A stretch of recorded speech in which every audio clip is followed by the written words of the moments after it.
Episode 61 game खेलने का समय आ गया है। सॉरी लक्ष्मण, मैंने तुम्हें यहाँ रोक लिया। अंदर सब असल में तुम्हारा ही इंतजार कर रहे हैं, तो जाओ और अपना जादू दिखाओ। हरीश ने प्यार से लक्ष्मण के सीने पर मुक्का मारा और फिर उसके लिए दरवाजा खोल दिया। लक्ष्मण ने अंदर देखा, वो एक पतला सा रास्ता था जो प्रेस कॉन्फ्रेंस की तरफ जा रहा था। उस रास्ते में बहुत सारे लोग थे और लक्ष्मण को देखकर सब बेहद एक्साइटेड लग रहे थे। कोच, मुझे खुशी है कि आपने मुझे रोककर मुझसे बात की, लक्ष्मण ने रास्ते की तरफ देखते हुए कहा, फिर हरीश की आंखों में देखकर मुस्कुराया।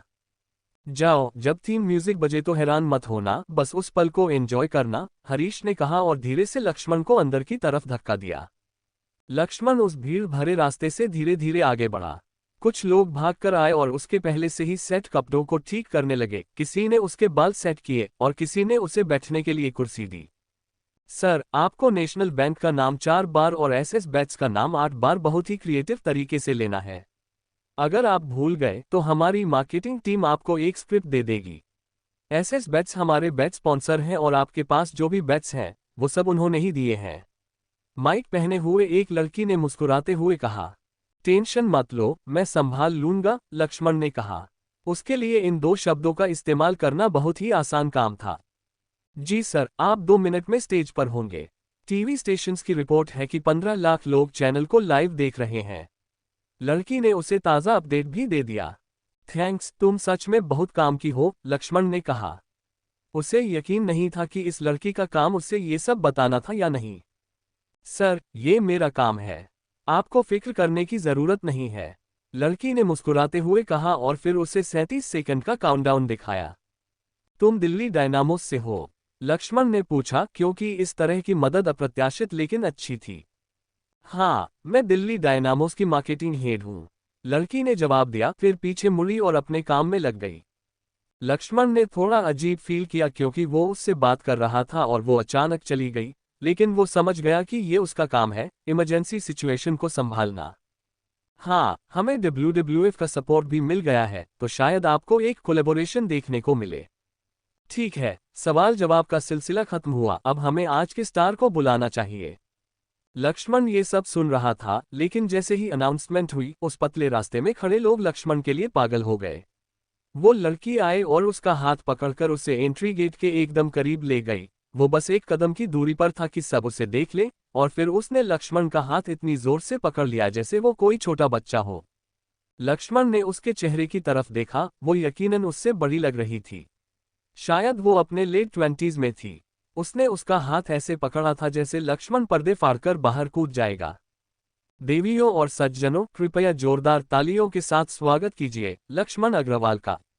लक्ष्मण एक कदम आगे बढ़ाना चाहता था, लेकिन मार्केटिंग वाली लड़की ने मुस्कुराते हुए सिर हिलाया और उसका हाथ और भी जोर से पकड़ लिया। लक्ष्मण को बहुत अजीब लग रहा था। उन्होंने उसे बुलाया, लेकिन वो गया नहीं। किस बात का इंतजार था? सिर्फ 1 सेकंड ही बीता था, लेकिन उसे लग रहा था जैसे बहुत समय गुजर गया हो। गेम खेलने का समय आ गया है। गेम खेलने का समय आ गया है। हा हा हा हा, हा हा हा। अचानक वीरान का थीम म्यूजिक बजने लगा और उस भयानक हंसी के बाद उस लड़की ने लक्ष्मण का हाथ छोड़ दिया और सिर हिलाया। लक्ष्मण के रोंगटे खड़े हो गए क्योंकि उसे इस लेजेंडरी एंट्री म्यूजिक के साथ रूम में जाने का मौका मिल रहा था। जाओ और छा जाओ, लड़की ने मुस्कुराते हुए कहा। लक्ष्मण ने पर्दे के अंदर कदम रखा और जैसे ही उसने एंट्री ली, अनगिनत कैमरों की फ्लैश उस पर पड़ने लगी। उसे एक पल के लिए कुछ दिखाई नहीं दिया, लेकिन फिर कुछ हुआ और सब नॉर्मल हो गया। इस बार उसने ध्यान नहीं दिया कि उसकी आंखें थोड़ी चमक रही थीं, और फिर वो सब कुछ साफ देख पा रहा था। लक्ष्मण ने एक मेगास्टार की तरह एंट्री ली, फिर वो मीडिया के लिए पोज देने के लिए खड़ा हुआ, और फिर उस बीच वाली कुर्सी की तरफ बढ़ा, जो उसके लिए खाली थी और जिस पर उसका नाम लिखा था। आदित्य वाधवा, जो स्टेज पर सबसे कम वीआईपी इंसान था, उठा और मुस्कुराते हुए लक्ष्मण के पास आया और उसे कुर्सी पर बिठाया। लक्ष्मण ने उसे थैंक्स कहा और बैठ गया। फिर उसने देखा कि उसके सामने लगभग 100 लोग बैठे थे, यहाँ तक कि उसने अपने माता पिता को भी पीछे बैठे देखा। लक्ष्मण मुस्कुराया, और जैसे ही वो मुस्कुराया, उसके सामने हजारों कैमरों की फ्लैश चमक उठी। अगर उसके पास वो खास क्षमता नहीं होती तो वो उन पर पक्का भड़क जाता, लेकिन उसे कुछ महसूस नहीं हुआ। ठीक है सब लोग, हम पहले कॉन्ट्रैक्ट साइन करेंगे, फिर आप सवाल पूछ सकते हैं। आदित्य वाधवा ने कहा। फिर वो मुंबई के मेयर और नेशनल क्रिकेट बोर्ड के वाइस प्रेसिडेंट के पास कॉन्ट्रैक्ट पर उनके साइन लेने गया और डॉक्यूमेंट लेकर लक्ष्मण के सामने आ गया। लक्ष्मण को समझ नहीं आ रहा था कि उसे साइन करना चाहिए या नहीं। तभी उसने देखा कि आदित्य वाधवा उस पतले रास्ते की तरफ कुछ इशारा कर रहा है। लक्ष्मण, ये कुछ नहीं है, बस पेपर पर कुछ भी लिख दो, लेकिन तुम्हें ये दिखाना है कि तुम साइन कर रहे हो, आदित्य वाधवा ने मुस्कुराते हुए कहा, जैसे वो लक्ष्मण को दिखा रहा हो कि साइन कहाँ करना है। ये सुनकर लक्ष्मण समझ गया कि वो इशारा माइक का कनेक्शन काटने के लिए था ताकि वो बात कर सके। वो ये भी समझ गया कि पर्दे के पीछे के लोग, जिन्हें कोई नहीं जानता, हर छोटी चीज के लिए कितनी कड़ी मेहनत करते हैं। लक्ष्मण ने मुस्कुराते हुए अपने सामने रखा फैंसी पेन उठाया, फिर क्लब के वाइस प्रेसिडेंट को थैंक्स कहा और साइन करने की कोशिश की। तभी उसकी हंसी छूटते छूटते बची, क्योंकि पेपर पर दो चीजें लिखी थीं। घटिया इंसान, national cricket board vice president. बच्चे, कॉन्फ्रेंस के बाद मुझसे मिलना मेयर। लक्ष्मण उस मैसेज को देखकर लगभग अपना कैरेक्टर तोड़ ही चुका था, लेकिन उसने खुद को शांत किया और नकली साइन कर दिए। शांतिग्राम। कीर्ति, जो अपने लिविंग रूम में अकेली बैठकर टीवी देख रही थी, उसने अचानक स्टार स्पोर्ट्स लगा लिया। वो दिल्ली डायनामोस की बहुत बड़ी फैन थी और ये देखकर कि कोई इवेंट चल रहा है, वो उसी चैनल पर रुक गई। वो ये जानने के लिए बहुत एक्साइटेड थी कि आज कौन सा नया प्लेयर टीम में शामिल हो रहा है, जो एक जीनियस है और टीम के लिए फास्ट बॉलर होगा। जैसे ही कीर्ति टीवी देख रही थी, उसने स्टेज पर एक बहुत ही हैंडसम लड़के को आते देखा। उसने सिल्वर कलर का सूट पहना हुआ था और वो किसी हॉलीवुड हीरो जैसा लग रहा था। कीर्ति शौक से तुरंत खड़ी हो गई, क्योंकि वो कुछ ही दिन पहले इस लड़के से मिली थी और उसके जाने के बाद शहर के लोगों ने उसे यकीन दिला दिया था कि वो यहाँ सिर्फ उसके साथ फ्लर्ट करने और उसके पिता के पैसे ऐंठने आया था। लगता है वो सब गलत थे। उसे इतने सारे पैसे मिल रहे हैं और वो इतना जवान है, उसके लिए तो लड़कियों की लाइन लग जाएगी। कीर्ति ने टीवी देखते हुए कहा। वो लक्ष्मण से काफी इम्प्रेस थी, जो उसी की उम्र का था और एक बड़ी लीग के साथ जुड़ रहा था। क्या हुआ बेटा? एक अधेड़ उम्र की औरत आई। वो देखने में बहुत ही सौम्य थी और उसका चेहरा कीर्ति से मिलता जुलता था। उसके बाल डार्क चेस्टनट कलर के थे, जिन्हें पीछे एक ढीली चोटी में बांधा गया था। मम्मी, इधर आओ, मामा सुरेश ने कहा था ना कि लक्ष्मण बहुत बुरा लड़का है, कि वो लालची है और कई सारी बुरी बातें कही थी। कीर्ति ने पूछा, जबकि वो अपनी माँ के पीछे से आने का इंतजार कर रही थी। उसकी माँ आई और कीर्ति को देखा, फिर उसकी आंखें अपने आप टीवी पर चली गईं और उस लड़के को देखकर उसे लगा कि ये लड़का तो बहुत ही गुड लुकिंग है। हाँ, शहर के लोगों ने कहा था कि एक लड़का तुम्हें देखने आया था और तुम्हारी मौसी रमा ने भी कहा था कि वो लालची लग रहा था, माधुरी ने कहा, फिर अपनी बेटी के बगल में बैठ गई। खैर, ये वही लड़का है जिसके बारे में वो बात कर रहे थे। कीर्ति ने कॉन्ट्रैक्ट साइन कर रहे लक्ष्मण की तरफ इशारा किया, जिसकी हर एक हरकत को लोग कैमरे में कैद कर रहे थे। खैर, उसे यकीनन हमारे पैसों की जरूरत नहीं है और जिस तरह से वो 800 करोड़ रुपए का कॉन्ट्रैक्ट साइन कर रहा है, वो सच में यहाँ चैरिटी करने आया था। अगली बार जब तुम उससे मिलो तो उसे हमारे घर डिनर पर जरूर बुलाना, माधुरी ने चेहरे पर एक प्यारी सी मुस्कान के साथ कहा। वो चाहेगी कि उसकी बेहद धार्मिक बेटी का किसी लड़के के साथ कोई तो रिश्ता हो। मुझे नहीं लगता वो आएगा। हमने भगवान को मानने वाले एक इंसान के साथ बहुत बुरा बर्ताव किया, कीर्ति ने माथे पर सिकुड़न लाते हुए कहा। माधुरी ने अपनी उंगलियों से धीरे से अपनी बेटी के माथे को सहलाया ताकि उसकी सिकुड़न दूर हो सके और अपने दोनों हाथों से उसके गालों को थामते हुए कहा, अगर भगवान की मर्जी होगी तो वो आएगा, अगर भगवान नहीं चाहेंगे तो वो नहीं आएगा। वो क्या करता है, इस पर हमारा कोई कंट्रोल नहीं है ना? आप सही कह रही हैं, मम्मी। कीर्ति तुरंत अपनी छोटी सी चिंता से बाहर आ गई और टीवी पर फोकस करने लगी। चेन्नई स्टेडियम। विक्रम, जो ड्रेसिंग रूम में पुशअप्स कर रहा था, पूरी टीम के साथ टीवी देख रहा था। सब लोग चिल कर रहे थे क्योंकि उन्होंने अभी अभी प्रैक्टिस खत्म की थी और एक नए जीनियस फास्ट बॉलर को आते देख वो भी उसके बारे में और जानना चाहते थे। हे न्यूबी, तुमने उस लड़के का सामना किया है ना? कैसा है वो? एक प्लेयर ने पूछा, जिसकी जर्सी का नंबर 2 था और नाम था जहीर। विक्रम बस फर्श से उठा और ड्रेसिंग रूम से बाहर जाने लगा। दरवाजे से बाहर निकलते समय उसने जहीर की तरफ देखा और कहा, वो 185 kmph की रफ्तार से फास्ट बॉल डाल सकता है। ये सुनकर पूरा चेन्नई चैलेंजर्स का ड्रेसिंग रूम शांत हो गया। उन्होंने हैरानी से एक दूसरे की तरफ देखा। वो मजाक कर रहा था, है ना? खैर, मैं इस न्यूबी के बारे में एक बात जानता हूं कि वो कभी मजाक नहीं करता। प्रेसिडेंसी यूनिवर्सिटी का कैफेटेरिया। आधे घंटे पहले पूरी यूनिवर्सिटी में अनाउंसमेंट हुई थी कि स्टार स्पोर्ट्स लगाओ, क्योंकि उनकी यूनिवर्सिटी का एक स्टूडेंट नेशनल क्रिकेट टीम में साइन हो रहा है और स्टूडेंट्स और टीचर्स कैफेटेरिया में इकट्ठा हो गए। हालांकि शुरू में किसी को ज्यादा परवाह नहीं थी, लेकिन जब सुना कि डील 800 करोड़ रुपए की है तो लोग देखने के लिए जमा हो गए। ओह भाई, वो तो एक फ्रेशर है। मैंने उसे क्रिकेट ग्राउंड में खेलते हुए देखा था, उसने सबको आउट कर दिया था। वो बहुत हैंडसम है। अन्या और अश्मिका, जो अपने अपार्टमेंट में पाई खाते हुए ये सब देख रही थी, उन्होंने उन जीरो को देखा जो टीवी स्क्रीन पर फ्लैश हो रहे थे जब वो बता रहे थे कि लक्ष्मण को कितने पैसे मिल रहे हैं। कोई शक नहीं, अश्मिका ने कहा। वो लक्ष्मण के पैसे इस्तेमाल करने को लेकर सच में बहुत परेशान थी, लेकिन उसे करोड़ों कमाते देखकर अब वो लोग पक्का पागल हो जाएंगे। हाँ, वो बहुत ही हैंडसम है, अन्या ने कहा। उसे लक्ष्मण पर बहुत बड़ा क्रश था, लेकिन अब ऐसा लग रहा था कि उनके बीच कुछ भी होना इम्पॉसिबल है। Film studio. अनन्या, जो एक मध्ययुगीन आउटफिट पहने हुए थी, आई और कुर्सी पर बैठ गई। आज का शूट खत्म हो गया था, क्योंकि आज पहला दिन था जब डायरेक्टर कास्ट के साथ थोड़ी नरमी बरत रहा था। सिर्फ एक ही शूट के बाद उन्होंने पैकअप कर लिया। डायरेक्टर उन्हें लंच पर भी ले जा रहा था। पूरी कास्ट एक काफी स्टैंडर्ड रेस्टोरेंट में पहुंची और बैठ गई। अनन्या ने एक खूबसूरत क्रीम कलर का ओवरकोट पहना हुआ था और वो भी रेस्टोरेंट में बहुत ही ग्रेसफुल तरीके से बैठी थी। अरे बाप रे, उस मॉन्स्टर कॉन्ट्रैक्ट को तो देखो, उसे हमारे पूरे मूवी बजट से भी ज्यादा मिल रहा है, डायरेक्टर ने टीवी की तरफ इशारा करते हुए कहा। अनन्या ने टीवी की तरफ देखा और लक्ष्मण को देखकर उसका दिल पिघल सा गया।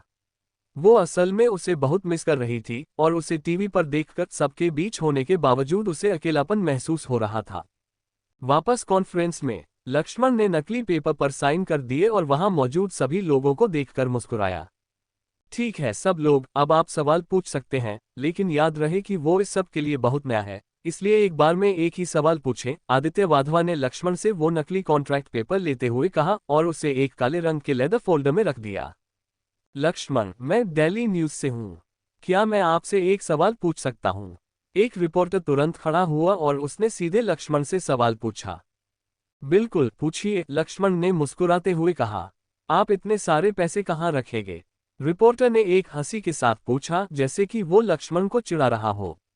खैर, जाहिर है, हमारे भरोसेमंद नेशनल बैंक में। मैंने हाल ही में नेशनल बैंक में एक अकाउंट खोला है और वो लोग बहुत ही सपोर्टिव थे, लक्ष्मण ने कहा। उसे याद था कि उसे नेशनल बैंक का नाम 4 बार और बेट स्पॉन्सर का नाम 8 बार लेना है। नेशनल बैंक, मुझे लगा था कि आप कुछ महंगी कारें खरीदेंगे और मॉडल्स के साथ डेट्स पर जाएंगे, रिपोर्टर ने कहा। फिर उसने आसपास देखा कि क्या कोई उसके जोक पर हंस रहा है, लेकिन किसी ने कोई रिस्पॉन्स नहीं दिया। हाँ नहीं, नेशनल बैंक ने मुझे मेरे पैसों की पूरी सिक्योरिटी का वादा किया है और मैं मीडिया में अपनी प्राइवेट लाइफ के बारे में बात नहीं करना चाहता, लक्ष्मण ने कहा। फिर उसने रिपोर्टर से नजरें हटा ली। उसके इरादे साफ थे, वो इस बदतमीज जर्नलिस्ट से और बात नहीं करना चाहता था। ठीक है, अगला सवाल प्लीज, आदित्य वाधवा ने कहा। वो भी चाहता था कि अलग अलग सवाल पूछे जाएं और इवेंट जल्द से जल्द खत्म हो। लक्ष्मण, आपकी उम्र क्या है?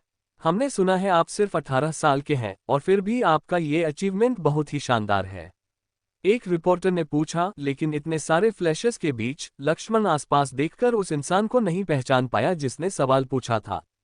स्टेज पर बैठी जनरल बॉडी को भी अजीब लग रहा था, क्योंकि कैमरा वाले बहुत ज्यादा तस्वीरें क्लिक कर रहे थे। खैर, मैं सच में 18 साल का हूँ। मैं अपनी पढ़ाई भी जारी रख रहा हूँ, लक्ष्मण ने कहा। फिर अपनी आंखों के नॉर्मल होने का इंतजार करने लगा। उसके हर एक मोशन की लगातार तस्वीरें ली जा रही थीं। जब लक्ष्मण अगले सवाल का इंतजार कर रहा था, वो मार्केटिंग वाली लड़की स्टेज पर आए और उसने आदित्य वाधवा के कान में कुछ फुसफुसाया। उसने भी उसे जवाब दिया। फिर 5 सेकंड बाद वो चली गई। आदित्य वाधवा मुस्कुराते हुए खड़ा हुआ और उसने मीडिया को शांत करने के लिए हाथ हिलाया, जो सवाल पूछने के लिए बहुत ही बेताब थे। फिर आदित्य लक्ष्मण के पास आया और उसके कान में फुसफुसाने के लिए झुका। लक्ष्मण, प्लान में बदलाव है। टीवी व्यूअरशिप 80 लाख व्यूअर्स को पार कर गई है। तुम्हें WWF का नाम लेना है और SS बैट्स का सिर्फ एक बार, बस इतना ही। और हाँ, वो फाइटर बाहर आकर तुम्हें चैलेंज करेगा, तो तुम्हें बस बातों से अग्रेसिव रहना है। आदित्य वाधवा ने मुस्कुराते हुए और सिर हिलाते हुए लक्ष्मण के कान में कहा। लक्ष्मण ने अजीब सा मुंह बनाया। उसके प्लान्स खराब हो गए थे, लेकिन क्योंकि ये उसका पहला मौका था, इसलिए वो क्लब की बात मान लेगा। उसने सिर हिलाया और सवालों का इंतजार करने लगा। लक्ष्मण, क्या कुछ हुआ है? एक रिपोर्टर जिसे अभी अभी माइक का एक्सेस मिला था, उसने पूछा। मुझे समझ नहीं आ रहा कि क्या हुआ, लेकिन सबका माइक एक्सेस चला गया। कोई सीरियस बात नहीं है, बस पीछे का जनरेटर खराब हो गया है, इसलिए उन्हें उसे बदलना पड़ा। आप सबको हुई परेशानी के लिए माफी चाहता हूं, लक्ष्मण ने अपने शांत दिमाग से सिचुएशन को संभालते हुए कहा। मैं जो सवाल आपसे पूछना चाहता था वो ये है कि आप इतने करिश्माई कैसे हैं? उस रिपोर्टर ने पूछा जिसका चेहरा लक्ष्मण नहीं देख पा रहा था। खैर, मैं बिल्कुल भी ऐसा नहीं हूं। अगला सवाल प्लीज, लक्ष्मण ने कहा। वो यहाँ मक्खनबाजी सुनने नहीं आया था, उसे अब कड़ी परफॉर्मेंस देनी थी। पिछली जिंदगी में वो WWE का फैन था, इस बार शायद वो वहां 1 या 2 मैच के लिए काम कर सके। हमने सुना है कि आपकी फास्ट बॉलिंग की स्पीड अनबिलीवेबल है। क्या ये सच है? हाँ, ये सच है, मैंने कई बेट तोड़े हैं, तो अगर आप कम से कम बराबरी के मुकाबले में मेरा सामना करना चाहते हैं, तो एक एसएस बेट्स का बेट ले आइए।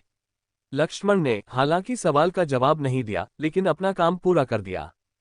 लक्ष्मण, जो अगले सवाल का इंतजार कर रहा था, उसने देखा कि आदित्य एक इशारा कर रहा था, जैसे कह रहा हो WWF के बारे में, तो लक्ष्मण ने जवाब में बस अपना सिर हिलाया और माइक उठा लिया। मैं आप सबको ये भी बताना चाहता था कि WWF नकली है, लेकिन एक असली स्पोर्ट्स पर्सन होने के नाते मैंने इसकी जिम्मेदारी ली और मेरे एंट्री करते ही जो थीम आपने सुना, वो मुझ पर सबसे ज्यादा सूट करता है। लक्ष्मण ने कहा। उसे पक्का नहीं था कि उसे क्या करना है, लेकिन उसने ऐसा इसलिए किया क्योंकि किसी वजह से आदित्य इस काम में जल्दबाजी कर रहा था। गेम खेलने का समय आ गया है। गेम खेलने का समय आ गया है। हा हा हा हा हा हा हा। तेज आवाज में थीम म्यूजिक बजा और खुद वीरान हाथ में माइक लिए बैकस्टेज से बाहर आया। लक्ष्मण सच में काफी शौक था क्योंकि ये एक फॉर्मल इवेंट होने वाला था, लेकिन ये क्या हो रहा है? लेकिन ये उसका फेवरेट मोमेंट भी था क्योंकि उसे वीरान के साथ ट्रैश टॉक करने का मौका मिल रहा था, और ये बकवास कॉन्फ्रेंस भाड़ में जाए।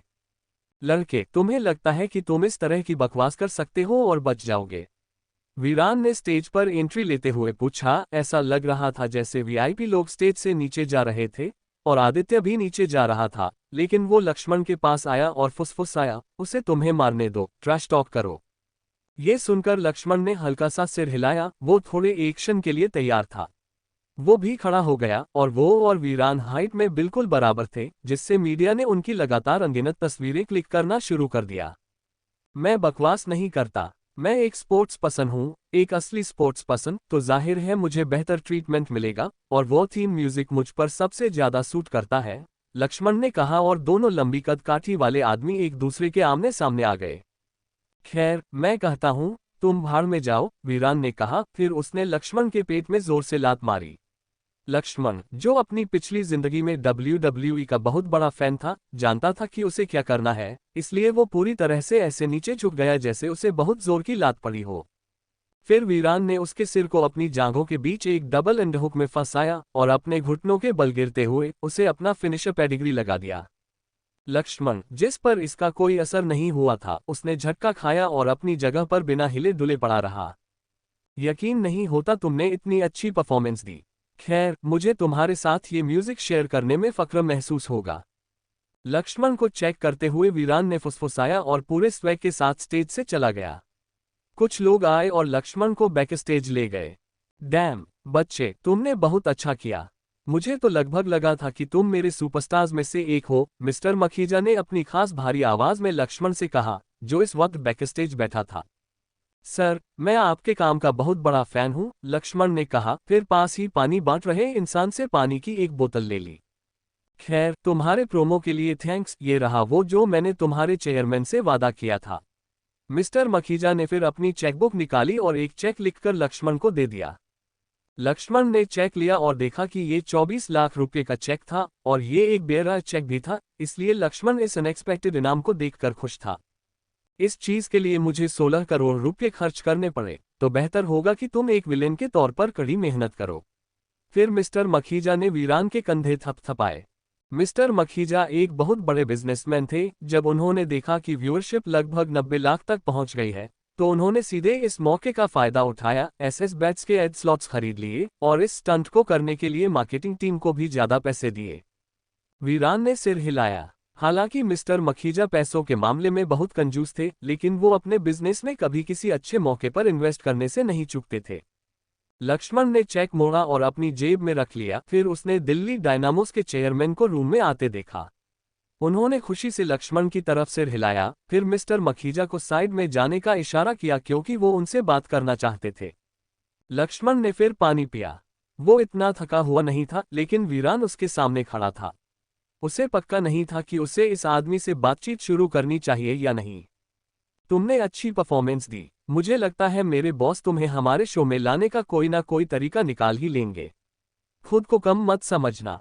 वीरान ने लक्ष्मण के साथ बातचीत शुरू की। वो इस बारे में सच में बहुत अच्छा था और उसने लक्ष्मण को सजेशंस भी दिए। खुद को कम मत समझना, इससे आपका क्या मतलब है? लक्ष्मण ने पूछा। पीछे के हॉल में धीरे धीरे लोग इकट्ठा हो रहे थे और लक्ष्मण ने हरीश को भी हॉल में आते देखा। मेरा मतलब है, इस तरह के चेक मत लिया करो। अपने मैनेजर से बात करो, वो तुम्हें बताएगा। वीरान ने ये कहा और फिर लक्ष्मण ने मिस्टर मखीजा और वीरान को एक साथ हॉल से जाते हुए देखा। लक्ष्मण, तुमने बहुत अच्छा किया। तुम्हें चोट तो नहीं लगी? हरीश ने अंदर आते ही पूछा। लक्ष्मण ने अपना सिर हिलाया, लेकिन हरीश को तसल्ली नहीं हुई और उसने अपने हाथों से लक्ष्मण का चेहरा और सीना चेक किया। ठीक है, वो एक्स्ट्रा पैसे कमाने के लिए बढ़िया काम किया। ये कॉन्ट्रैक्ट से बाहर हैं, तो तुमने एक्स्ट्रा कमाई कर ली, हरीश ने मुस्कुराते हुए कहा। लक्ष्मण ने अपना 24 लाख रुपये का चेक निकाला और खुशी खुशी हरीश को दिखाया। हरीश ने चेक को देखते हुए उसे लक्ष्मण के हाथ से छीन लिया और कई मिनटों तक उसे घूरने के बाद उसने लक्ष्मण की तरफ देखा। क्या किसी ने तुम्हें ये हाथ में दिया था? हरीश ने चेक वापस करते हुए पूछा। हाँ, मिस्टर मखीजा ने। क्या कोई प्रॉब्लम है? लक्ष्मण ने पूछा। वो सच में कंफ्यूज था कि क्या हो रहा है। उफ, तुम बेवकूफ बच्चे, उन्होंने तुम्हें बहुत कम पैसे दिए हैं। क्या तुम्हें पता भी है कि पूरी डील कितने की थी? हरीश ने अपना सिर हिलाते हुए पूछा और लक्ष्मण के बगल में बैठ गया। 16 करोड़ रुपये। लक्ष्मण ने पूछा। उसे पक्का नहीं था कि ये सही अमाउंट था या नहीं। लगभग उतना ही। डील दिल्ली डायनामोस के लिए 16 करोड़ रुपये की थी और तुम्हें वो देने की थी जिससे तुम खुश हो सको। जैसे अगर तुमने 4 करोड़ रुपये मांगे होते तो उन्हें तुम्हें वो देने पड़ते, हरीश ने समझाया। वो जानता था कि सिचुएशन उसके फेवर में नहीं थी क्योंकि वो बाहर था और मिस्टर मखीजा बहुत चालाक थे। हाँ, वो सच में एक कंजूस इंसान है, इसीलिए वीरान ने ऐसा कहा था। लक्ष्मण ने इसे हंसी में टाल दिया। वो अब पैसों का लालची नहीं था। उसके साथ जो हुआ उसके बाद वो बस थोड़ा शॉक में था, और अगर ऐसी सिचुएशन दोबारा आती है तो वो बिना पैसों के भी ऐसा ही करेगा। यंग मैन, तुमने बहुत अच्छा किया। उस चीज ने मिस्टर मखीजा को सच में इम्प्रेस कर दिया और बोर्ड की पूरी फाइनेंशियल साइड तुमसे बहुत खुश है। तुमने आते ही पैसे कमा लिए। उन्होंने तुम्हें कितने पैसे दिए? मिस्टर सिंघानिया अपनी लग्जरी वॉकिंग स्टिक के साथ आते हुए बहुत खुश लग रहे थे। सर, उन्होंने उसे सिर्फ 24 लाख रुपये दिए हैं। शिकायत करने के लिए जैसे ही कोई मिला, हरीश ने तुरंत शिकायत कर दी। 24 लाख? बस इतने से? हाँ, तुमने इसे मुस्कान के साथ ले लिया है ना बच्चे? मिस्टर सिंघानिया ने पूछा। वो मिस्टर मखीजा की चालाकी और लक्ष्मण की बेवकूफ़ी पर हंस रहे थे। हाँ, मुझे नहीं पता था, उन्होंने बस इतना कहा, ये रहा वो जो मैंने तुम्हारे चेयरमैन से वादा किया था, फिर मुझे एक चेक लिख कर दे दिया। लक्ष्मण ने कहा। वो भी यहाँ के समय को एंजॉय कर रहा था। आहा, ठीक है, ऐसा लगता है कि मेरी भी गलती है, तो मैं तुम्हें 16 लाख रुपये का एक और चेक लिख कर दे देता हूँ, मिस्टर सिंघानिया ने कहा। फिर उन्होंने अपनी चेकबुक निकाली और लक्ष्मण को एक और चेक लिख कर दे दिया। लक्ष्मण ने खुशी खुशी चेक ले लिया। उसके बाद मिस्टर सिंघानिया ने लक्ष्मण से बात की और नॉलेज सीखने में उसके इंटरेस्ट से काफी इंप्रेस हुए। उन्होंने सोचा था कि हर दूसरे प्लेयर की तरह लक्ष्मण भी कॉलेज छोड़ देगा और अपना करियर बनाने पर फोकस करेगा। मैं वहां बेस्ट परफॉर्मर बनूंगा, लेकिन मैं डिग्री भी हासिल करूंगा क्योंकि मुझे नॉलेज की बहुत भूख है, लक्ष्मण ने मुस्कुराते हुए कहा। स्मार्ट, और तुम जिस यूनिवर्सिटी में हो वो तुम्हें ऐसे कनेक्शंस देगी जिन्हें तुम कभी खरीद नहीं पाओगे, मिस्टर सिंघानिया ने कहा। तभी उनका बॉडीगार्ड आया और उनके कान में कुछ फुसफुसाया, जिसके जवाब में उन्होंने सिर हिलाया। तुम उसके मैनेजर हो, है ना? जाकर आदित्य और दीपक को मेरे पास बुला लाओ, मिस्टर सिंघानिया ने हरीश से कहा। वो सीरियस लग रहे थे। हरीश, हालांकि वो बहुत उत्सुक था, लेकिन उसने बात मानी और उन्हें खोजने चला गया। कोई सीरियस बात है चेयरमैन? लक्ष्मण ने पूछा। उसे पूछना पड़ा क्योंकि मिस्टर सिंघानिया के सामने सिर्फ वही खड़ा था। कोई सीरियस बात नहीं है, ये तुमसे ही जुड़ा है। मुझे लगता है हमने समंदर में सीधा शार्क के मुंह में छलांग लगा दी है। मिस्टर सिंघानिया हंसे, फिर उन्होंने अपने कान की तरफ इशारा किया। लक्ष्मण को पहले तो कुछ समझ नहीं आया, लेकिन जब उसने सुना तो उसकी आंखें शौक से चौड़ी हो गईं।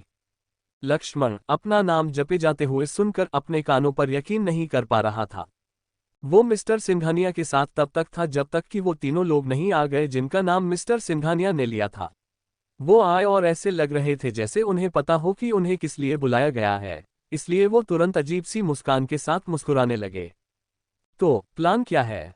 मिस्टर सिंघानिया ने सिक्योरिटी हेड से पूछा। भीड़ लगभग बेकाबू हो गई है, तो मेरी सलाह है कि पार्किंग में मौजूद हर कार को मिलाकर एक बड़ा काफिला बनाया जाए, और उसकी कार बहुत विदेशी लुक वाली है तो वो यहीं रहेगी। सिक्योरिटी हेड शेरा ने जवाब दिया। वो अपने अंदाजे को लेकर बहुत कॉन्फिडेंट था और जब उसने विदेशी कारों का जिक्र किया तो उसने लक्ष्मण की तरफ इशारा किया। तुम्हारा मतलब है कि सब लोग अपनी कार को एक साथ मिला लें और एक साथ बाहर निकले? आदित्य वाधवा ने पूछा। उसने अपनी जिंदगी में कभी ऐसी सिचुएशन का सामना नहीं किया था। हाँ, वीरान लकी है जो जल्दी निकल गया। भीड़ सच में पागल हो रही है। अगर कारों का काफिला बाहर नहीं निकला तो स्टेडियम के बैरियर्स उन्हें ज्यादा देर तक नहीं रोक पाएंगे। बाहर कम से कम 10 एम्बुलेंस खड़ी हैं, वो उसके लिए परेशान है। शेरा ने अभी भी लक्ष्मण की तरफ इशारा करते हुए कहा। क्या हो रहा है? ये चिल्लाने की आवाजें असली हैं? लक्ष्मण ने पूछा। वो बाहर अपना नाम पुकारे जाते हुए सुन रहा था और बहुत कंफ्यूज था कि क्या हो रहा है। समझाने का टाइम नहीं है, तुम इसके मैनेजर हो, है ना? तुम्हारी कार अच्छी है? शेरा ने हरीश से पूछा, जिसने नामे सिर हिलाया क्योंकि उसकी कार उतनी अच्छी और मजबूत नहीं थी। सर, क्या आप प्लीज? शेरा ने मिस्टर सिंघानिया से पूछा, जिनके पास एक रोल्स रॉयस और सिक्योरिटी के लिए कई जीप्स थीं। ठीक है, मैं इसे बाहर निकाल लूंगा, लेकिन लड़के उस कार को बेच दो और प्रोटेक्शन वाली कोई अच्छी कार खरीद लो। चलो मेरे पीछे आओ, मिस्टर सिंघानिया ने कहा। फिर शेरा भागा और हर एक सिक्योरिटी वाले को सबकी सुरक्षित निकास को प्रायोरिटी देने का ऑर्डर दिया। सर, प्लीज मुझे अपनी कार की चाबियां दीजिए। एक सिक्योरिटी गार्ड लक्ष्मण के पास आया और उसने उसकी कार की चाबियां मांगी। लक्ष्मण ने हरीश की तरफ देखा, जिसने सिर्फ इसलिए सिर हिलाया क्योंकि लक्ष्मण चेयरमैन के साथ चल रहा था और वो ज्यादा बात नहीं कर सकता था। लक्ष्मण ने बेमन से अपनी चाबियां दे दी और चेयरमैन के साथ चल दिया। आदित्य वाधवा और दीपक, दो टॉप लेवल के ऑफिसर्स को भी सिक्योरिटी वालों ने एस्कॉर्ट किया और कारें एक लाइन में लग रही थीं। कुछ सिक्योरिटी गार्ड्स आए और हरीश को भी ले गए और फिर 20 पुलिस की कारें स्टेडियम के कंपाउंड में घुसी और जगह को घेर लिया। इतनी सारी सिक्योरिटी सिर्फ स्टेडियम से बाहर निकलने के लिए ऐसी लाइन लगी देखकर लक्ष्मण शॉक में था। लड़के, मेयर भी यही हैं, नेशनल क्रिकेट बोर्ड के वाइस प्रेसिडेंट भी। कौन इतना बड़ा रिस्क ले सकता है? मिस्टर सिंघानिया ने कहा। तभी 2 रोल्स रॉयस कारें आईं और उनके सामने रुक गईं। ठीक है, अंदर बैठो, तुम मेरे साथ जा रहे हो, मिस्टर सिंघानिया ने कहा। फिर लक्ष्मण के कार में बैठने का इंतजार किया। लक्ष्मण उस आलीशान और आरामदायक रोल्स रॉयस में बैठ गया। पीछे की सीटें बहुत ही कंफर्टेबल थीं और उसके बाद मिस्टर सिंघानिया अंदर बैठे। यहां तक कि कैमरा क्रू और मीडिया वाले भी भाग दौड़ कर रहे थे क्योंकि उनकी कारें बड़ी थीं। लक्ष्मण और मिस्टर सिंघानिया ने कार में इंतजार करते हुए आसपास देखा। लोग ऐसे भाग रहे थे जैसे अपनी जान बचा रहे हों। तुम्हें लाइव टीवी पर अटैक होते देखने के बाद रिकॉर्ड टूट गया। लगभग 3 करोड़ टीवी स्क्रीन्स पर लोगों ने वो लाइव देखा, और 3 करोड़ टीवी स्क्रीन्स का मतलब है 3 करोड़ से भी कहीं ज्यादा लोग, मिस्टर सिंघानिया ने कहा। फिर उन्होंने लक्ष्मण की तरफ देखा, जो आंखें फाड़े बस मिस्टर सिंघानिया को देख रहा था। कैसे? लक्ष्मण ने पूछा। उसे यकीन नहीं हो रहा था कि इतने सारे लोग उसे कॉन्ट्रैक्ट साइन करते हुए देखेंगे। खैर, तुम्हारा करिश्मा कमाल का था, हम भी सरप्राइज थे, और पहले तो मैंने मिस्टर मखीजा के आइडिया को रिजेक्ट कर दिया था, लेकिन वो जानते हैं कि लोग क्या चाहते हैं या किस बात पर रिएक्ट करते हैं, मिस्टर सिंघानिया ने कहा। तभी उन्होंने देखा कि पार्किंग की हर एक कार लाइन में लग गई है। मिस्टर सिंघानिया की कार बीच में थी और उनके आगे पुलिस की 10 कारें और 3 सिक्योरिटी जीप्स थीं। लक्ष्मण ने साइड मिरर से देखा कि उसकी सिल्वर फरारी लॉक गराज में जा रही है। फिर उसने देखा कि शेरा भागता हुआ आया और उसने सामने वाली पैसेंजर सीट का दरवाजा खोलकर अंदर बैठ गया। सब कंट्रोल में है? मिस्टर सिंघानिया ने शेरा से पूछा, जो अभी अभी बैठा था। कंट्रोल, मैंने सब कुछ अरेंज कर दिया है, लेकिन हालात और भी बिगड़ते जा रहे हैं। शेरा ने मिस्टर सिंघानिया को जवाब दिया और फिर अपना वॉकी टॉकी निकालकर कहा, मेरी कमांड पर 1, 2, 3, गो गो। सब लोग गाड़ी चलाओ। काफिला शुरू हो गया। कारें एक साथ आगे बढ़ रही थीं। लक्ष्मण को थोड़ा समझ नहीं आ रहा था कि क्या हो रहा है, लेकिन वो जानता था कि उसके कारण ही कुछ हो रहा है। लक्ष्मण, लक्ष्मण, क्या वो ठीक है? क्या उस दरिंदे ने उसे मार डाला? हमें जवाब चाहिए। लक्ष्मण, जो एग्जिट के ज्यादा करीब था, वो लोगों के चिल्लाने और रोने की आवाजें सुन सकता था। शोर बहुत ज्यादा था। हम किसी के लिए नहीं रुकेंगे। पुलिस, अपना काम करो। एम्बुलेंस को बोलो हमारी मदद करे। शेरा ने कहा और फिर कार मोड़ी। लक्ष्मण अब वो खुले हुए लोहे के गेट और शायद हजारों लाखों लोगों की भीड़ को देख सकता था। लक्ष्मण ने हवा में 6 से 7 हेलीकॉप्टर्स भी देखे। उनमें से कुछ न्यूज चैनल्स के थे और कई पुलिस डिपार्टमेंट के थे। भगदड़ मचने से पहले भीड़ को हटाओ। शेरा के वॉकी टॉकी पर एक कमांड आए। लक्ष्मण बस आंखें फाड़े सामने देख रहा था। वो यहाँ तुम्हारी सलामती देखने आए हैं, लेकिन अगर तुमने बस अपना चेहरा दिखा दिया तो वो तुम्हें छीन लेंगे और बस तुम्हें घर ले जाने के लिए तुम्हें नोच डालेंगे। वो तुमसे प्यार करते हैं, लेकिन प्यार खतरनाक भी हो सकता है, मिस्टर सिंघानिया ने अपने चेहरे पर मुस्कान के साथ कहा। लेकिन मैं ठीक हूं, लक्ष्मण ने कहा। वो भीड़ को तसल्ली देना चाहता था, लेकिन उसे पक्का नहीं था कि कैसे। खैर, उन्हें ये नहीं पता। उन्होंने तुम्हारी परफॉर्मेंस देखी और वो कमाल की थी, तो इसलिए हम यहाँ फंसे हैं, मिस्टर सिंघानिया ने कहा। फिर कुछ और परेशानी वाली बात हुई। पुलिस भीड़ को रोक नहीं पा रही थी। लोगों की संख्या बढ़ती ही जा रही थी। लोगों की गिनती कई गुना बढ़ गई है। मैं दोहराता हूं, एक इमरजेंसी वीआईपी इवैक्यूएशन। हेलीकॉप्टर से वीआईपी को बाहर निकालें। एक और वॉकी टॉकी कमांड आए। शेरा ने पीछे मुड़कर मिस्टर सिंघानिया की तरफ देखा। मैं मेयर और नेशनल क्रिकेट बोर्ड के वाइस प्रेसिडेंट की जान खतरे में नहीं डाल सकता। हेलीकॉप्टर्स को बुलाओ, मिस्टर सिंघानिया ने कहा। फिर भीड़ की तरफ एक फ्रस्ट्रेटिंग एक्सप्रेशन के साथ देखा। कार के अंदर बैठा लक्ष्मण थोड़ा उलझन में था। उसे सच में समझ नहीं आ रहा था कि इस सिचुएशन पर कैसे रिएक्ट करे। एक तरफ वो उन लोगों से मिलने के लिए बहुत उत्सुक और बेताब था जो सिर्फ उसे देखने के लिए यहाँ आए थे, और दूसरी तरफ उसे सिक्योरिटी की बात भी माननी पड़ रही थी। तुम्हारे माता पिता तीसरे हेलीकॉप्टर में जा रहे हैं, सिक्योरिटी हेड शेरा ने कहा, और फिर लक्ष्मण और वीआईपी लोगों की कारों का रास्ता बदल दिया गया। क्या ये सब नॉर्मल है? लक्ष्मण ने पूछा। वो कंफ्यूज था कि जो कुछ भी हो रहा था, क्या वो सच में आम बात थी? लगता है तुमने कभी शाहरुख खान को नहीं देखा है। फैंस सिर्फ उनकी एक झलक पाने के लिए पागल हो जाते हैं। तो हाँ, ये काफी नॉर्मल है, मिस्टर सिंघानिया ने जवाब दिया। उन्होंने कभी नहीं सोचा था कि हालात ऐसे बन जाएंगे। अब से उनके खेल पूरी तरह बदलने वाले थे। मैं कोई शाहरुख खान नहीं हूं, लक्ष्मण ने कहा। फिर वो हेलीकॉप्टर्स के नीचे आने का इंतजार करने लगा। पुलिस और सिक्योरिटी भीड़ को शांत करने की पूरी कोशिश कर रही थी। क्या लक्ष्मण ठीक है? हम उसे देखना चाहते हैं। भीड़ में से तरह तरह की चिल्लाने की आवाजें आ रही थीं। हालांकि लक्ष्मण उन्हें बताना चाहता था कि वो बिल्कुल ठीक है, लेकिन सिचुएशन उसके कंट्रोल से बाहर थी। अगर वो अब अपना चेहरा दिखाता तो पुलिस और सिक्योरिटी वालों की सारी कड़ी मेहनत बेकार हो जाती। बस शांति से बैठे रहो। तुम उनसे मिलोगे, लेकिन सब कुछ सेफ तरीके से होना चाहिए, मिस्टर सिंघानिया ने कहा। लक्ष्मण कार में बहुत बेचैन हो रहा था, इसलिए उन्हें उसे शांत करना पड़ा। लक्ष्मण ने ऐसा नज़ारा पहले कभी नहीं देखा था, इसलिए वो इस पूरी सिचुएशन को लेकर काफी नर्वस था। थोड़ी देर बाद वो थोड़ा शांत हुआ और उसने देखा कि 3 नए हेलीकॉप्टर्स उनकी तरफ आ रहे थे। ठीक है, जिन कारों में हेलीकॉप्टर के पैसेंजर्स हैं उन्हें मोड़ो। बाकी सभी गाड़ियां अपनी जगह पर रहेंगी और पैटर्न को फॉलो करेगी। शेरा ने कमांड दी। फिर मिस्टर सिंघानिया और लक्ष्मण वाली कार मुड़ी, और लक्ष्मण ने हरीश की कार और एक और बेहद शानदार दिखने वाली कार को भी मुड़ते हुए देखा। कार एक बहुत बड़ी खुली जगह पर रुकी। फिर 3 हेलीकॉप्टर्स वहां उतरे। उनके पंखों से जो तेज हवा का बवंडर बना, वो लक्ष्मण के लिए यकीन कर पाना मुश्किल था, जिसने कभी इतने करीब से कोई हेलीकॉप्टर नहीं देखा था। सबसे पहले नेशनल क्रिकेट बोर्ड के वाइस प्रेसिडेंट, मेयर और चेयरमैन, शेरा ने कहा। फिर कई सिक्योरिटी गार्ड्स ने उन्हें पहले उतरे हेलीकॉप्टर तक एस्कॉर्ट किया। वो लोग जल्दी से हेलीकॉप्टर के अंदर गए और शेरा ने पायलट को उड़ने का इशारा किया। फिर दूसरे हेलीकॉप्टर में कई अहम लोग जैसे आदित्य वाधवा, दीपक मेहरा, मार्केटिंग हेड और लक्ष्मण के माता पिता अंदर गए और रवाना हो गए। मेरे बारे में क्या? लक्ष्मण ने शेरा से पूछा, जो अपने वॉकी टॉकी पर काफी बिजी था।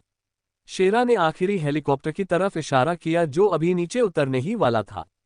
लक्ष्मण ने अपना सिर हिलाया और उसके लैंड होने का इंतजार करने लगा, लेकिन शेरा ने उसे थोड़ा रुकने का इशारा किया। लक्ष्मण ने फिर से सिर हिलाया क्योंकि हेलीकॉप्टर की आवाज बहुत तेज थी।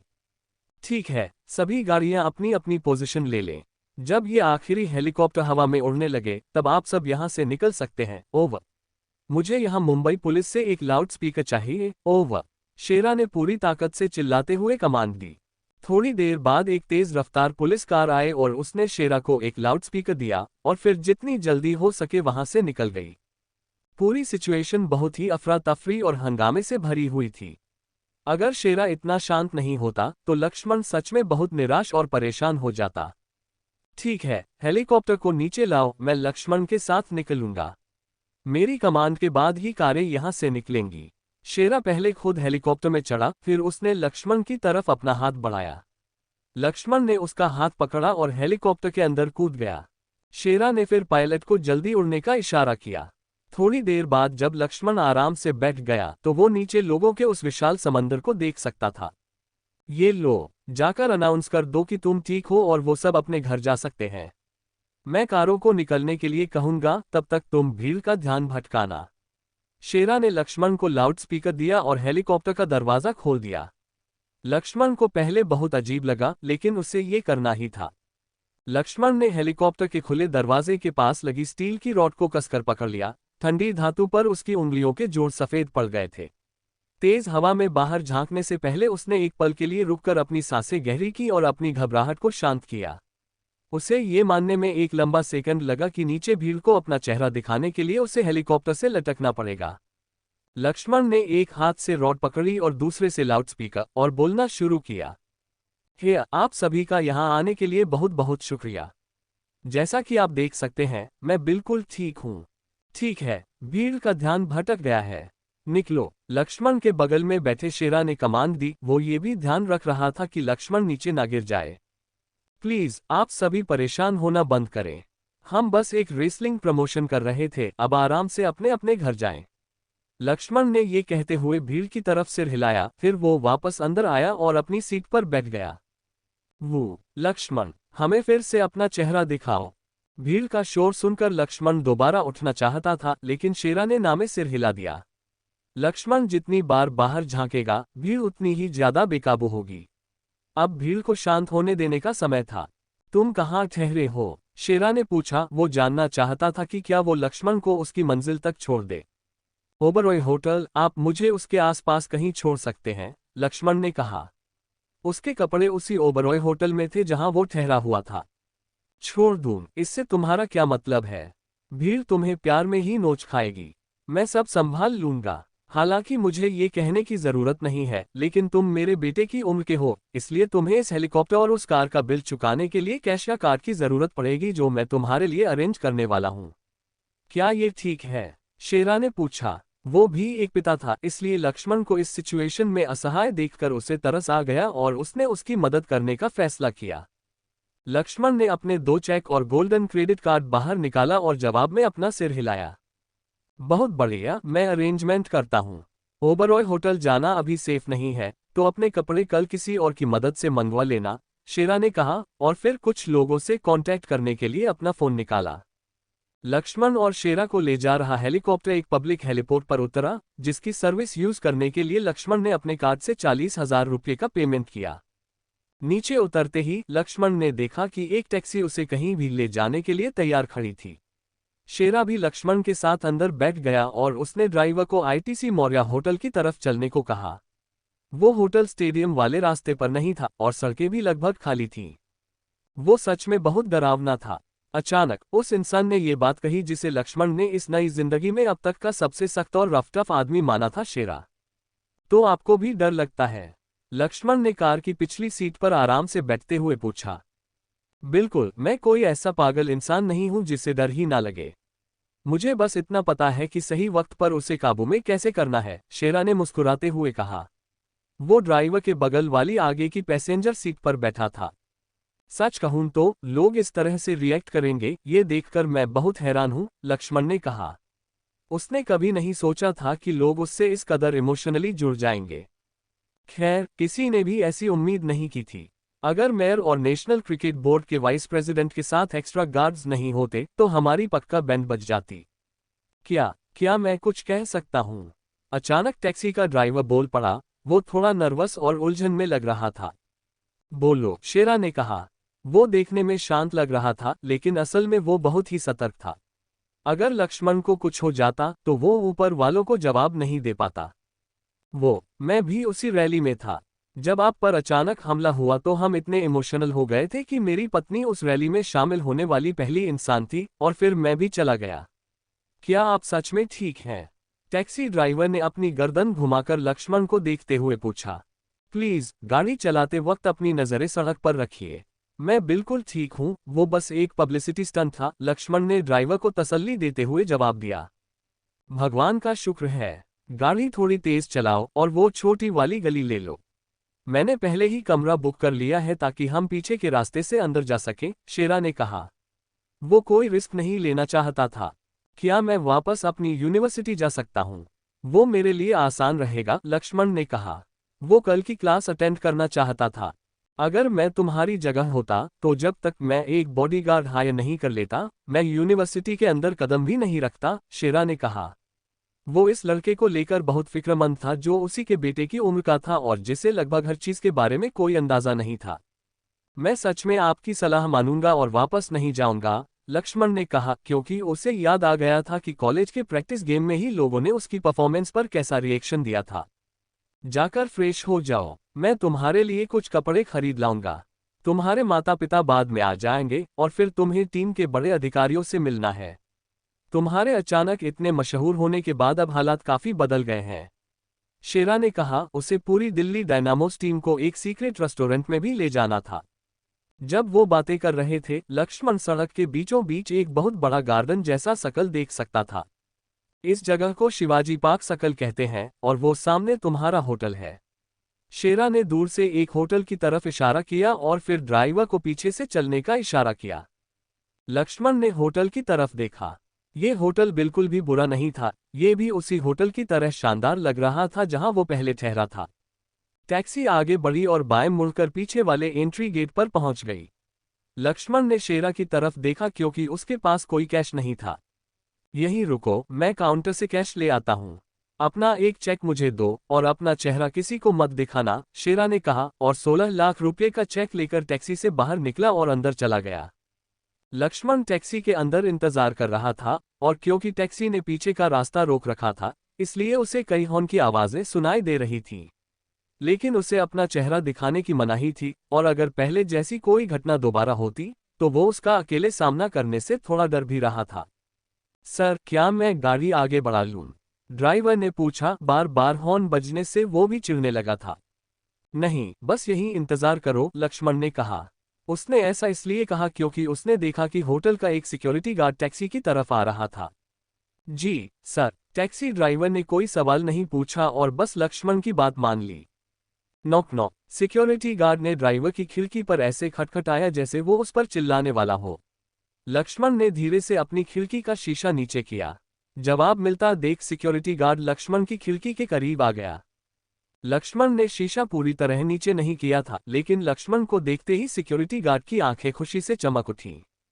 शश, ठीक है, चिल्लाना मत, मुझे तुमसे बस एक छोटी सी मदद चाहिए। मुझे यहाँ सिर्फ 5 मिनट और चाहिए, लक्ष्मण ने रिक्वेस्ट की। उसे पक्का नहीं था कि कहीं ये आदमी चिल्लाना ना शुरू कर दे। समझिए, हो गया सर, सिक्योरिटी गार्ड ने एकदम फौजी स्टाइल में सैल्यूट करते हुए जवाब दिया। फिर उस कार के पास गया जो लक्ष्मण की टैक्सी पर हॉर्न बजा रही थी, उसका रास्ता बदलवाया और वापस लक्ष्मण की कार की तरफ आ गया। लक्ष्मण ने उसे देखकर मुस्कुराया और हाथ मिलाने के लिए अपना हाथ आगे बढ़ाया। सिक्योरिटी गार्ड की आंखों में आंसू आ गए और उसने बहुत ही सम्मान के साथ हाथ मिलाया। सर, आप बहुत दयालु हैं, सिक्योरिटी गार्ड ने कहा। मैं असल में ऐसा नहीं हूं। ये लो, इसे मेरी तरफ से एक थैंक यू गिफ्ट समझकर रख लो और किसी को बताना मत। लक्ष्मण ने उस आदमी को अपना 24 लाख रुपए का चेक दे दिया क्योंकि ये आदमी उसे अपनी पिछली जिंदगी के उस पिता की याद दिला रहा था जो परिवार के लिए कड़ी मेहनत करता था। सर, ये सिक्योरिटी गार्ड अपनी आंखों पर यकीन नहीं कर पा रहा था।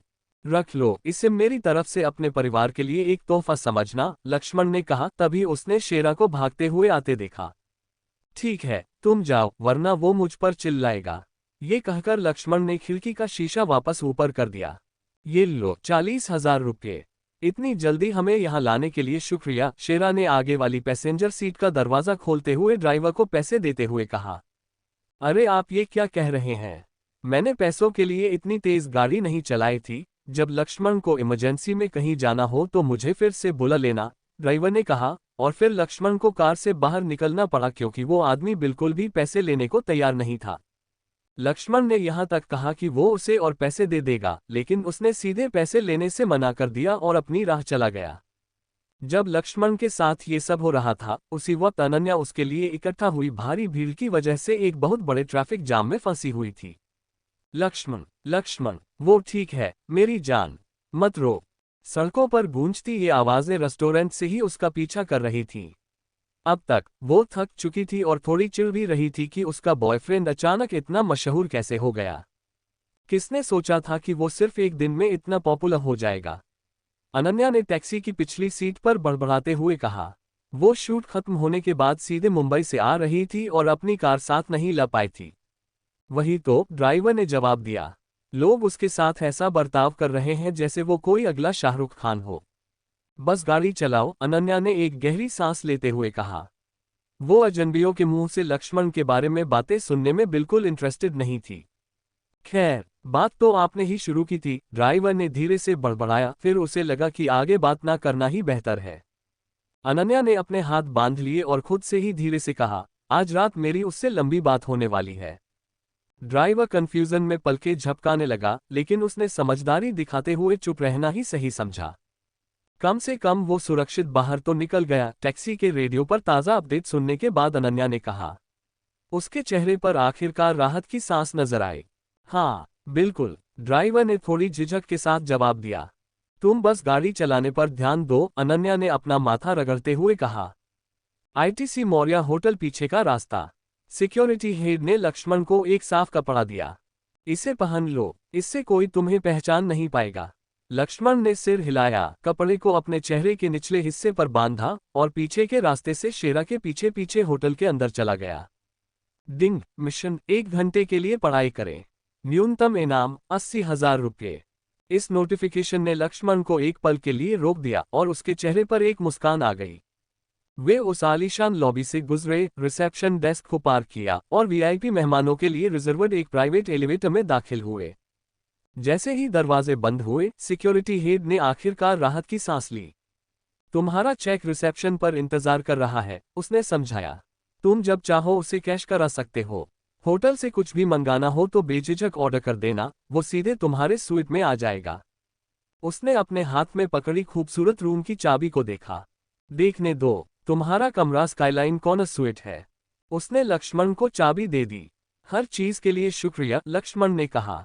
कम से कम मुझे अपना नाम तो बता दीजिए। वो आदमी मुस्कुराया। शेरा, मैं दिल्ली डायनामोस टीम का सिक्योरिटी हेड हूँ। मुझे यकीन है हमारी दोबारा मुलाकात जरूर होगी। इसके साथ ही एलिवेटर के दरवाजे खुले और लक्ष्मण बाहर आ गया। उस फ्लोर पर सिर्फ 3 स्वीट्स थे, जिससे अपना कमरा ढूंढना बहुत आसान हो गया। अंदर घुसते ही वो खुद को आसपास देखने से रोक नहीं पाया। ये स्वीट ओबरॉय होटल वाले स्वीट से भी काफी बड़ा था। कमरे की एक तरफ बड़ी बड़ी कांच की खिड़कियां थीं, जहां से पूरे शहर का बेहद खूबसूरत नजारा दिख रहा था। तो इसलिए इसे स्काईलाइन कॉर्नर स्वीट कहते हैं। उसने तुरंत अनन्या को कॉल किया। मेरे कपड़े लेने के बाद सीधे यहां आ जाना, उसने कहा। मैं कपड़े बदलने के लिए पहले वापस प्रेसिडेंसी यूनिवर्सिटी जा रही हूं, उसकी आवाज सुनकर अनन्या ने खुशी से जवाब दिया। मैं आज रात आऊंगी, ये ज्यादा दूर नहीं है। ठीक है, मैं फ्रेश होकर तुम्हारा इंतजार करूंगा। कॉल कट करने के बाद लक्ष्मण ने रूम सर्विस से बर्गर, चिप्स और स्नैक्स के साथ कुछ किताबें भी ऑर्डर कर दी। एक सुकून भरे शावर के बाद उसने एक साफ बाथरोब पहना और अपनी किताबें लेकर लिविंग रूम में बैठ गया। जिस होटल स्टाफ ने उसे सब कुछ डिलीवर किया, वो उसे देखकर हैरान तो हुई, लेकिन वो पहचान नहीं पाई कि वो कौन है। लक्ष्मण ने इसके लिए मन ही मन भगवान का शुक्र मनाया। वहां की शांति ने उसे बिना किसी रुकावट के पढ़ने का मौका दिया। कई घंटे बीत गए और आखिरकार उसने कालचक्र द एपिक किताब बंद की। डिंग, मिशन पूरा हुआ। Grade SS। आपने 7 घंटे 56 मिनट तक पढ़ाई की। इनाम 48 लाख रुपये। बुरा नहीं है, लक्ष्मण ने जम्हाई लेते हुए कहा।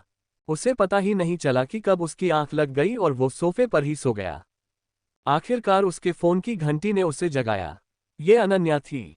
ये लोग मुझे 8वें फ्लोर पर नहीं जाने दे रहे, उसने रिसेप्शन डेस्क से कहा। मैं संभालता हूँ। लक्ष्मण ने तुरंत फ्रंट डेस्क पर कॉल किया, उसकी आइडेंटिटी कंफर्म की और उसे ऊपर आने की परमिशन मिल गई।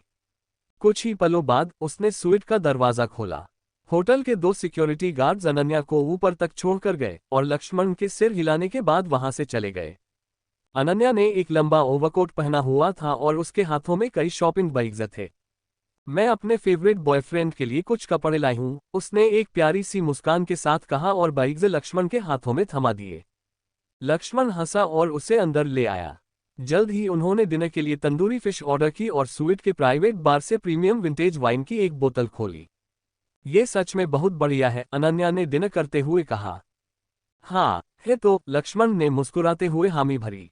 हालांकि मुझे लगता है आजकल हम कुछ ज्यादा ही वाइन पी रहे हैं।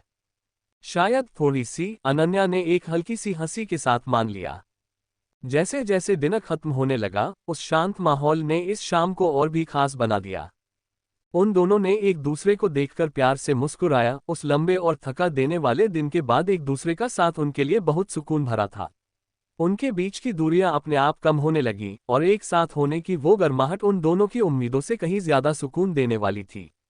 वे कुछ देर ऐसे ही रहे, बस एक दूसरे के साथ को महसूस करते हुए। अनन्या आराम से लक्ष्मण के सहारे टिक गई और उस पल की खामोशी शब्दों से कहीं ज्यादा बातें कह रही थी। एक गहरी सांस लेने के बाद उसने धीरे से लक्ष्मण के हाथों को पकड़ा और उन्हें अपनी कमर पर रख लिया और खुद ही मुस्कुराने लगी। बाकी सब मैं तुम पर छोड़ती हूँ, उसने मजाकिया अंदाज में फुसफुसाते हुए कहा। लक्ष्मण भी मुस्कुराया और उसे थोड़ा और अपने करीब खींच लिया। उसने अपना माथा अनन्या के कंधे पर टिका दिया और उसकी उस जानी पहचानी खुशबू को महसूस करने लगा। उसके हाथ अभी भी बहुत नरमी से अनन्या की कमर पर थे। लक्ष्मण को अपने और करीब महसूस करके अनन्या के मुंह से एक हल्की सी आवाज निकली। उसने अपनी बाहें लक्ष्मण की गर्दन में डाल ली और अनजाने में ही अपनी उंगलियां उसके बालों में फेरने लगी, जबकि लक्ष्मण का चेहरा उसके गालों से छू रहा था। कमरे में फिर से खामोशी छा गई। उन्होंने एक दूसरे को बड़े ही प्यार से चूमा। हर बार अलग होने से पहले वो एक पल के लिए ठहरते और एक दूसरे को देखकर मुस्कुराते। उनका एक दूसरे को गले लगाना और भी गहरा हो गया था, किसी जल्दबाजी में नहीं, बल्कि इसलिए क्योंकि वो दोनों ही नहीं चाहते थे कि ये पल कभी खत्म हो। अनन्या ने अपनी आंखें बंद कर ली। इतने लंबे और थका देने वाले दिन के बाद उसकी बाहों में होने का वो सुकून उसे बहुत अच्छा लग रहा था। तुमने मुझे इतना मिस किया? उसने हल्की सी हंसी के साथ उसे चिढ़ाते हुए पूछा। सच में बहुत मिस किया, लक्ष्मण ने पूरी ईमानदारी से मान लिया। उसके जवाब ने अनन्या की मुस्कान को और भी चौड़ा कर दिया। वो थोड़ा सा खिसकी और आराम से उसकी गोद में बैठ गई। फिर उसने लक्ष्मण के चेहरे को अपने दोनों हाथों में थाम लिया और उसकी आंखों में देखने लगी। एक एक करके उसने लक्ष्मण के माथे, गालों और उसकी नाक पर प्यार भरे चुंबन दिए और फिर आखिरकार अपने होठों को उसके होठों से मिला दिया। आज तुम बहुत ही शरारती बॉयफ्रेंड बने हुए हो, उसने एक मजाकिया मुस्कान के साथ फुसफुसाते हुए कहा। और ये किसकी गलती है? लक्ष्मण ने जवाब दिया, वो अपनी मुस्कान नहीं छिपा पा रहा था। अनन्या धीरे से हंसी और उसने एक और बार उसे चूम लिया। वो दोनों एक दूसरे के प्यार में डूबे रहे, बीच बीच में बातें करते, हंसते और एक दूसरे को चिढ़ाते रहे। हर थोड़ी देर में अनन्या बहुत प्यार से अपनी उंगलियां लक्ष्मण के बालों में फेरती, जबकि लक्ष्मण ने उसे ऐसे करीब से पकड़ा हुआ था जैसे वो उसे कभी जाने नहीं देना चाहता था। आखिरकार अनन्या ने अपना माथा लक्ष्मण के माथे से टिका दिया। इतने बेचैन? उसने मुस्कुराते हुए धीरे से कहा। मैं पूरा दिन तुम्हें देखने का इंतजार कर रहा था और अब मैं यहाँ हूँ। इन चंद शब्दों ने लक्ष्मण के चेहरे पर एक गहरी मुस्कान ला दी। वे एक दूसरे के करीब ही रहे और एक आखिरी बार प्यार से एक दूसरे को चूमने के बाद आखिरकार वो अलग हुए ताकि अपनी सांसें नॉर्मल कर सकें। कुछ पलों तक उनमें से किसी ने कुछ नहीं कहा। वे बस एक दूसरे की आंखों में देखते रहे। उनके आसपास का माहौल बहुत ही गर्मजोशी से भरा, शांत और बेहद निजी हो चुका था। अनन्या पहले मुस्कुराए। लगता है हम दोनों में से कोई नहीं चाहता कि ये रात खत्म हो। मैं तो बिल्कुल नहीं चाहता। वो धीरे से हंसी और उसने अपना हाथ लक्ष्मण के हाथ में दे दिया। आओ। लक्ष्मण अभी भी उसका हाथ पकड़े हुए खड़ा हो गया। वो दोनों एक साथ बेडरूम की तरफ बढ़े, रास्ते भर एक दूसरे को देखकर मुस्कुराते और धीमी आवाज में बातें करते रहे। अंदर जाते ही लक्ष्मण ने धीरे से दरवाजा बंद कर दिया। वो एक पल के लिए रुके, उस सुकून भरी खामोशी में एक दूसरे के आमने सामने खड़े रहे।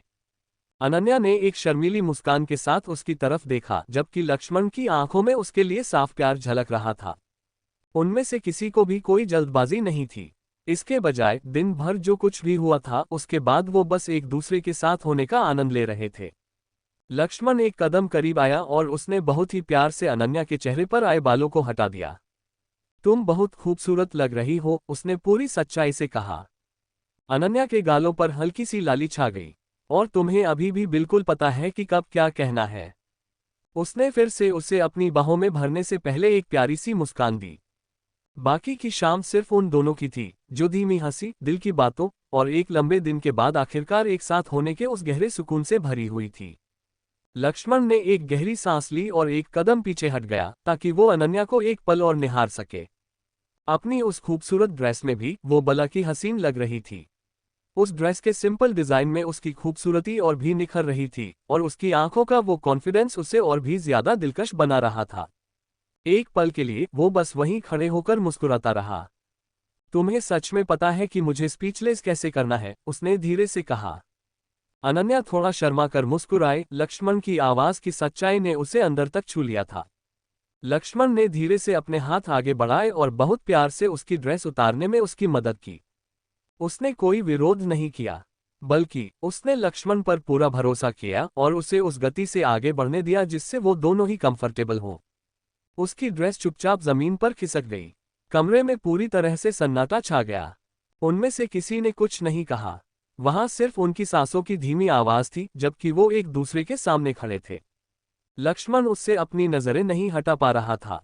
वो बेइंतहा खूबसूरत लग रही थी, इसलिए नहीं कि उसने क्या पहना था या क्या नहीं पहना था, बल्कि इसलिए क्योंकि वो जिस प्यार से उसे देख रही थी। लक्ष्मण की उंगलियों ने बहुत नरमी से उसकी बाजुओं को छुआ और फिर उसकी कमर पर आकर रुक गईं। उसके हर एक स्पर्श से अनन्या के शरीर में एक मीठी सी सिहरन दौड़ गई। वो धीरे से मुस्कुराई। उसे एक ही वक्त में एक्साइटमेंट और सुकून दोनों महसूस हो रहे थे। जब उसने अपनी आंखें खोली तो उसने देखा कि लक्ष्मण पहले से ही उसे एक अलग ही दीवानगी के साथ देख रहा था। खुद को रोक ना पाते हुए लक्ष्मण आगे बढ़ा और एक बार फिर उसके होठों को एक लंबे और गहरे चुंबन में कैद कर लिया। अनन्या ने भी बिना किसी झिझक के उसका साथ दिया। उसने अपनी बाहें लक्ष्मण के कंधों में डाल ली और खुद को उसके और करीब ले आई, जबकि उनका वो चुंबन हर गुजरते सेकंड के साथ और भी गहरा होता जा रहा था। उनमें से किसी को कोई जल्दी नहीं थी। वो बस उस नज़दीकी को महसूस कर रहे थे जिसका इंतजार वो पूरे दिन से कर रहे थे। जैसे ही वो अलग हुए, लक्ष्मण ने अपना माथा उसके माथे से टिका दिया। तुम कमाल हो, उसने फुसफुसाते हुए कहा। अनन्या के गाल शर्म से लाल हो गए। तुमने आज रात ये बात एक से ज्यादा बार कही है, क्योंकि ये सच है। वो धीरे से हंसी और उसने बहुत प्यार से अपनी उंगलियां लक्ष्मण के बालों में फेरी। लक्ष्मण मुस्कुराया और उसने अनन्या के माथे पर, फिर उसके गल और जबड़े पर प्यार भरे चुंबन दिए, जिससे अनन्या धीरे से खिलखिला उठी। तुमने मुझे सच में मिस किया? हाँ, किया। उसके इस सच्चे जवाब ने अनन्या के दिल की धड़कन को थोड़ा और तेज कर दिया। उसने लक्ष्मण के चेहरे को अपने दोनों हाथों में थाम लिया और उसकी आंखों में देखा। मैंने भी। उनके बीच की वो थोड़ी सी दूरी भी फिर से मिट गई और वे एक दूसरे की बाहों में समा गए। कमरे में उनकी धीमी हंसी और प्यार भरी बातों के अलावा पूरी तरह खामोशी थी। वक्त जैसे धीमा हो गया था और वो एक दूसरे की बाहों में सुकून से पल बिता रहे थे, स्वीट के बाहर की दुनिया की हर फिक्र से अनजान। आखिरकार लक्ष्मण ने अपनी उंगलियां अनन्या की उंगलियों में फंसा ली। मेरे साथ आओ, अनन्या ने एक प्यार भरी मुस्कान के साथ सिर हिलाया। बिना कुछ और कहे वो दोनों बेडरूम के अंदर चले गए, बाकी की शाम एक दूसरे के नाम करने के लिए, जहां सिर्फ प्यार भरी बातें, एक दूसरे का साथ और उस लंबे दिन के बाद मिलने वाला गहरा सुकून था।